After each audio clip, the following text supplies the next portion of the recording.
Salut tout le monde, c'est Raito, on se retrouve pour la review du chapitre 261 de Jujutsu Kaisen. On a un chapitre, il est juste incroyable. Est-ce vraiment le retour de Gojo ou bien n'est-ce pas réellement Gojo? Et bien on va parler de tout ça. N'hésitez pas à liker la vidéo si jamais elle vous plaît, à vous abonner. Si vous aimez Jujutsu Kaisen, on en parle à chaque chapitre, on le fera jusqu'à la fin. Et c'est parti, let's go. Bon alors, dès le début, ça commence crescendo, vraiment crescendo, puisque on a Yuji qui est en train d'essayer de broyer le cœur de Sukuna. Je rappelle qu'il avait réussi à le transpercer, et donc en fait voilà, au moment où Sukuna allait balancer son extension de territoire, d'un coup il voyait une sorte de fumée, et il y avait quelqu'un dans cette fumée, il y avait quelqu'un, et clairement on l'avait vu à l'apparence, ça avait l'air d'être Gojo. Alors c'était pas montré explicitement à 100%, histoire de garder un peu de suspense à la fin du chapitre bien évidemment, mais ça avait clairement la tête de Gojo, tu vois. Et là on a la confirmation avec une page incroyable. Au début tu as Gojo les yeux fermés et la coupe de cheveux en mode voilà qui tombe, puis bam, d'un coup il ouvre les yeux, la coupe de cheveux change, voilà, il y a un petit coup de vent à ce moment là, et tu vois quoi? Tu vois les marques sur le front, les marques justement comme quoi, ben en fait tout simplement son front a été recousu. Donc là c'est un peu les mêmes marques qu'avait du coup Suguru quand Kenjaku avait pris le contrôle de son corps, et tu te dis, qu'est-ce qui s'est réellement passé? Est-ce que Gojo est vraiment revenu? Est-ce que Kenjaku a pris le contrôle? Ou est-ce que c'est quelqu'un d'autre? Qu'est-ce qui est en train de se passer? C'est la question qu'on se posait à ce moment-là. Et en fait, on va avoir une explication, puisque on a en fait Sukuna qui va directement repousser Yuji en mode vas-y, en fait rien à foutre, tu m'intéresses plus, allez dégage. Et il va directement se retrouver face à Gojo. Oui, on va avoir un affrontement, et en fait on comprend que ce n'est pas réellement Gojo, mais qu'en réalité c'est Yuta. Et il pensait pas en fait Sukuna que Yuta irait aussi loin. On a des planches de fou encore une fois, et on a un peu une explication. En fait c'est simple, Yuta a la capacité de copier le sort en fait tout simplement de quelqu'un d'autre, et ce qu'il a fait c'est qu'il a, quand il a battu en fait Kenjaku, il a donné une partie de Kenjaku à Rika, et donc il a pu obtenir la technique en fait de Kenjaku qui lui permettait d'obtenir le corps de quelqu'un. Ce qui fait que là bon, il s'est battu en mode Yuta normal et tout, mais on l'a vu, il s'est fait défoncer par Sukuna. Donc ce qu'il a fait c'est tout simplement que avant de mourir, parce qu'il est dans un sale état, il a littéralement transféré en fait son cerveau dans le corps de Gojo. Et le problème c'est, enfin c'est énorme, déjà c'est énorme de se dire ça, dites-vous, Yuta dans le corps de Gojo. Mais encore une fois, est-ce que ça veut dire qu'il peut maîtriser l'espace infini de Gojo? On ne sait pas réellement. Ok, en fait, il pouvait, voilà, même s'il avait essayé de copier l'infini, il n'avait pas le sixième œil. Et ça, il pouvait normalement pas le copier. Donc, en fait, il aurait pas pu être à ce niveau-là, tu vois, juste dans son propre corps.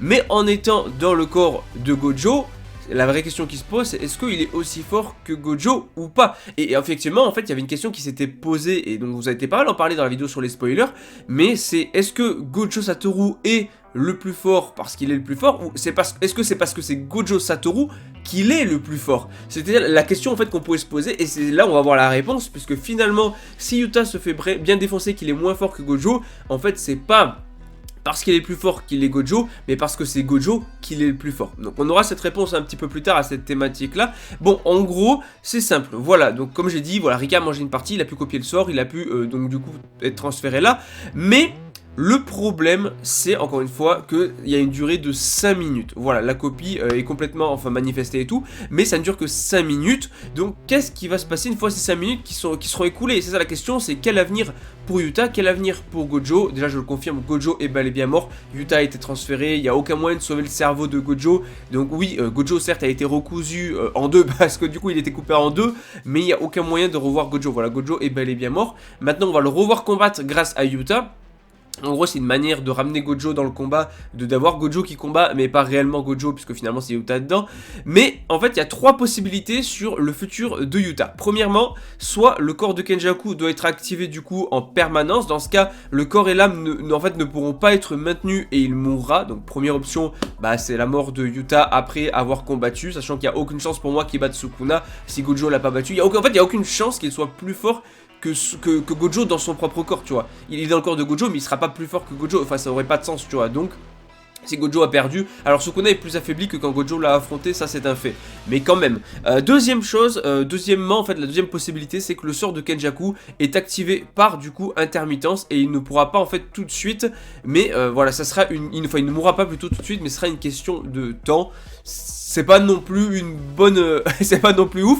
Et la troisième chose qui est très probable, en vrai il y a des chances, même si en soi on n'a pas de confirmation, ça reste un peu du domaine de la théorie vu qu'en soi on n'a pas trop idée de comment ça va se dérouler. Le sort de Kenjaku ne doit être activé du coup qu'une seule fois, même après les 5 minutes, et en fait il sera capable d'utiliser l'infini de Gojo, donc ça inclurait logiquement la possibilité de se débarrasser du corps original de Yuta, parce qu'il servirait plus à rien, son corps de base, et en fait Yuta resterait à jamais dans celui de Gojo. Donc en gros la troisième possibilité qui pourrait être la mieux finalement, puisque dans les deux autres possibilités bah, il meurt, ça serait qu'en réalité bah, bon, Gojo est bel et bien mort et que Yuta en fait reste coincé dans le corps de Gojo. Maintenant encore une fois, même s'il reste coincé dans le corps de Gojo après 5 minutes, bah si finalement Sukuna se tue Yuta dans le corps de Gojo et tue Gojo, enfin tue son corps, bah, dans tous les cas ils ont aucune chance, tu vois, donc ils sont très mal barrés, mais en soi ça serait l'option la mieux pour Yuta finalement, pour ne pas mourir en soi. Bon, ça c'est très cool, ça va permettre d'avoir pas mal d'infos. Encore une fois c'est une option qui est que au cas où si Gojo échoue, bien évidemment, voilà, en fait, même d'ailleurs Yuta va demander à Gojo s'il est ok, mais Gojo il est en mode de toute façon je vais gagner, pourquoi tu me poses la question? Eh ben non, t'as pas gagné Gojo, mais voilà, en fait Gojo s'en foutait finalement qu'on prenne son corps parce que pour lui il y avait aucune chance qu'il perde. Bon en soi il a perdu, donc du coup ce plan a été déclenché. Il y en a qui étaient pas trop d'accord, qui étaient pas trop pour, finalement il y en a qui étaient d'accord. En plus il y a un peu la question qui se pose de est-ce que Yuta serait le vrai successeur de Gojo, et de toute façon ils n'ont pas le choix, il faut bien qu'il y ait un sacrifice. Gojo lui, voilà, il doit en fait Yuta est prêt à devenir un monstre pour affronter Sukuna. En fait ils n'ont pas le choix, Sukuna c'est un monstre, c'est l'exorcisme le plus fort qui ait jamais existé de tous les temps, même plus fort que Gojo puisqu'il a vaincu Gojo. Donc en réalité c'est là qu'on se dit il n'y a pas le choix, il faut faire des sacrifices, si tu dois devenir un monstre, tu dois devenir un monstre, et ça Yuta l'a très bien compris, donc du coup il est prêt à se débarrasser de son humanité finalement pour gagner, et clairement il s'en débarrasse puisqu'il va transférer son cerveau dans le corps de Gojo, et il le dit en fait, Gojo il a enduré ça pendant je sais pas combien de temps, il est considéré, enfin il joue le rôle du monstre et tout à chaque fois, donc maintenant s'il y en a bien un qui doit prendre sa place, c'est lui, c'est Yuta, et personne d'autre, alors il le fera parce que personne d'autre ne veut le faire, donc Yuta est déterminé, ça j'aime beaucoup, je trouve la scène très cool et tout, et Yuta peut-être successeur de Gojo, et d'ailleurs on a une discussion où justement ils sont en train de parler, Gojo et Yuta. Dans cette discussion, en fait, Yuta explique que en fait, c'était un descendant du clan Fujiwara, alors qu'en fait, Gojo lui avait dit qu'il descendait du clan Sugawara. Donc en soi, c'est des parents éloignés, mais en fait, vraiment, tout ça, je pense, c'est pour amener une chose très intéressante. C'est ce que va dire Gojo, c'est que en fait, il est peut-être né encore plus béni que Gojo.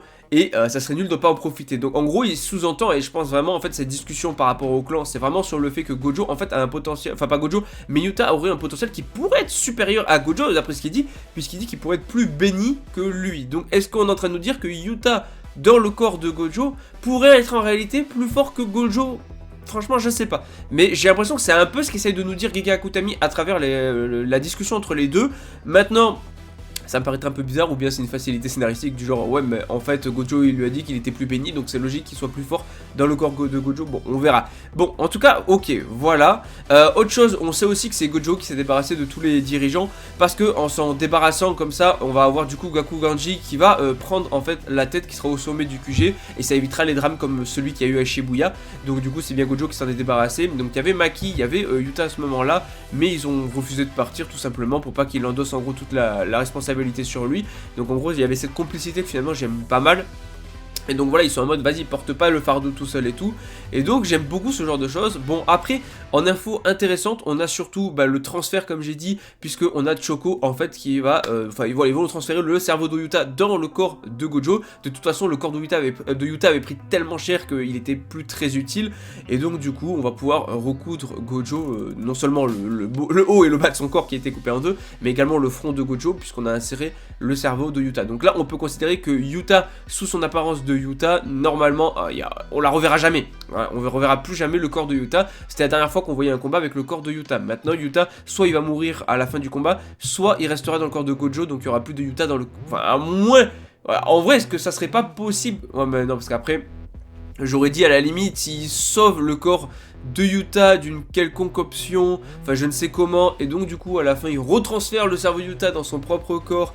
Enfin, voilà, tu vois, je sais pas, il peut y avoir plein de choses et tout, mais au final, dans tous les cas, ce qu'on sait, c'est que dès il va devoir utiliser le sort d'inversion dès qu'il sera dans le corps de Gojo, parce qu'ils ont eu beau recoudre le corps de Gojo, il n'est pas impeccable non plus. Donc du coup, dès qu'il rentre dans le corps de Gojo, il faut qu'il utilise le sort d'inversion pour se soigner et réparer, finir en fait de se soigner. Donc dinguerie, fin du chapitre de malade mental, puisqu'on a Gojo, on va dire Yuta, mais comprenez que quand je dis Yuta maintenant, c'est Yuta dans le corps de Gojo. Donc il utilise l'extension de territoire en même temps que Sukuna. Et en fait la question qui se pose c'est comment contrer le territoire du coup sans barrière de Sukuna.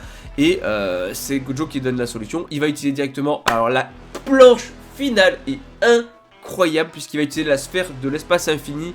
Et Sukuna va utiliser son hôtel démoniaque. Donc extension de territoire vs extension de territoire. Retour de Gojo, même si c'est pas réellement Gojo. Sukuna qui défonce tout. Alors il y a une pause la semaine prochaine. Mais la planche de fin est juste folle. La suite du combat, round 2, Sukuna vs Gojo, même si c'est Yuta à l'intérieur, ça va être une dinguerie. Ça va être une folie, ça wipe de zinzin. Je sais que beaucoup sont déçus parce que les gens ils étaient en mode... c'est n'importe quoi, on revoit Gojo, il est censé être mort, machin et tout, ça sort de nulle part, mais en soi, on nous dit depuis je sais pas combien de temps que Yuta a le sort de copie, c'est Yuta, comme par magie, qui est allé s'occuper de Kenjaku. Voilà, c'était pas pour rien si Yuta est allé s'occuper de Kenjaku, c'est justement pour pouvoir copier son pouvoir, et donc, enfin sa technique, et donc pouvoir se transférer dans Gojo. Finalement, c'est quelque chose qui était déjà prévu au cas où si Gojo perd. Je trouve le plan plutôt bien ficelé, même si en soi, il y a une part d'inconnu sur ce que va devenir Yuta une fois les 5 minutes écoulées. Mais je trouve ça très cool, personnellement j'aime beaucoup l'idée, je suis très content de pouvoir revoir un Gojo combattre et en soi, même si c'est pas réellement Gojo, ça fait plaisir de voir ça. Bon, par contre ça veut dire qu'on dit adieu à Yuta normalement dans son propre corps, donc on ne reverra plus le corps de Yuta, mais en soi, moi j'aime énormément l'idée, dites-moi en commentaire ce que vous en pensez, et franchement, le chapitre était incroyable et vivement le prochain chapitre.